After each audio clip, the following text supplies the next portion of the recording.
सूरह बकरा की आयत नंबर 31 से अल्लाह ताला फरमाते हैं वअल्लम आदम अल अस्मा कुल्लहा, और हमने आदम अलैहिस्सलाम को तमाम अस्मा सिखा दिए। ये अस्मा क्या है? तो मुफस्सिर किराम ये फरमाते हैं कि दुनिया में जितना भी इल्म आज मौजूद है उस सब की बुनियाद जो थी वो आदम अलैहिस्सलाम के इल्म के ऊपर है। लिहाजा एक इल्म की बहुत ज़्यादा शाखें होती हैं, डिपार्टमेंट होते हैं। तो आज हमें दुनिया में जितना भी इल्म नज़र आता है उसकी असल बुनियाद किसके ऊपर है? आदम अलैहिस्सलाम के इल्म के ऊपर है। लिहाजा उन्हीं से जो है वो इल्म दुनिया में आया है। दूसरी बात कि सिर्फ आदम अलैहिस्सलाम को नाम नहीं सिखाए गए थे बल्कि चीज़ों की सिफ़ात का, उनकी खासियतों का भी इल्म दिया गया था। मसलन ये कि आग गर्म करती है और ये कि पत्थर के अंदर सख्ती होती है, तो उस इल्म के अंदर ये तमाम बातें भी मौजूद थीं। तीसरी बात जो कही जाती है कि अस्मा में जो कि उसके बाद कुल्लहा आता है, और हा ज़मीर जो होती है ये अक्ल वाले के लिए इस्तेमाल होती है। जैसे कि आपने ज़मायर में सीखा हा हुमा हुन्ना, ये औरतों के लिए इस्तेमाल होती है, मुअन्नस के लिए इस्तेमाल होती है। तो इसका मतलब है कि आदम अलैहिस्सलाम को जो है दुनिया की हर मखलूक का भी इल्म दिया गया था, जानवरों का भी दिया गया था, इंसानों का भी दिया गया था। इसके बाद मुफस्सिर किराम ये फरमाते हैं कि आदम अलैहिस्सलाम को उनकी औलाद के बारे में हर तरह का इल्म दे दिया गया था कि ये आपकी औलाद होगी, इनके अंदर ये खूबियाँ होंगी और ये इनके अंदर खामियाँ होंगी।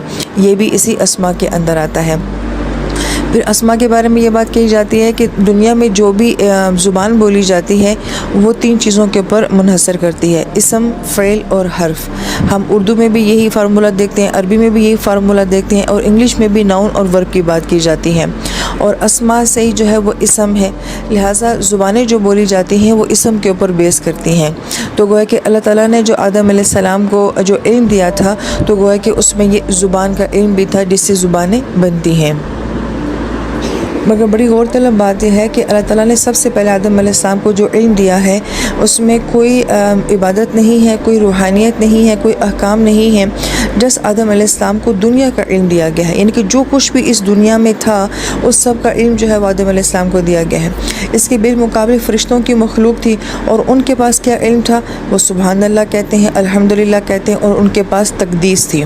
तो कहा कि दो तरह के उलूम को यहाँ पे कंपैरिजन किया गया है। तो मुफस्सिर किराम ये फरमाते हैं कि इंसान क्या इज़्ज़त का मेयार क्या है कि इसके पास दुनिया का इल्म होगा और उसके साथ साथ ये अपनी रूहानियत के ऊपर भी बरकरार रहेगा। लिहाजा ये तस्बीह भी करेगा, तहमीद भी करेगा, तक़दीस भी करेगा, और इसके पास दुनिया की नॉलेज भी होगी, दुनिया का इल्म भी होगा। लिहाजा ये जो हमारा बनाया हुआ फ़र्क है कि ये दीन का इल्म है, ये दुनिया का इल्म है।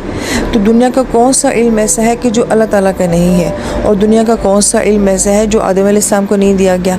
लिहाजा ये सिर्फ हमारे बोलने की बातें हैं, एक्चुअल में दुनिया में जो इल्म भी है वो अल्लाह ताला का है। और हम ईमान वालों को, मुसलमानों को ये बात की गई है कि आपके पास ये दोनों तरह का इल्म होना चाहिए, ज़ाहिरी दुनिया का इल्म भी होना चाहिए और बातिनी दुनिया का इल्म भी होना चाहिए, इसमें कोई फ़र्क नहीं है।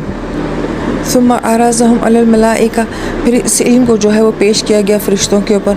फ़काला, तो अल्लाह ताला ने फरमाया अम्बिऊनी, मुझे ख़बर दो, बी अस्माई, इन नामों की, हा उलाई, इन सब नामों की, इन कुंतुम सादिकीन, अगर तुम वाकई ही सच्चे हो। अब आयत बारका में फिर सुम्मा आ रहा है, और सुम्मा में हमने कहा था कि थोड़ा सा टाइम पीरियड होता है।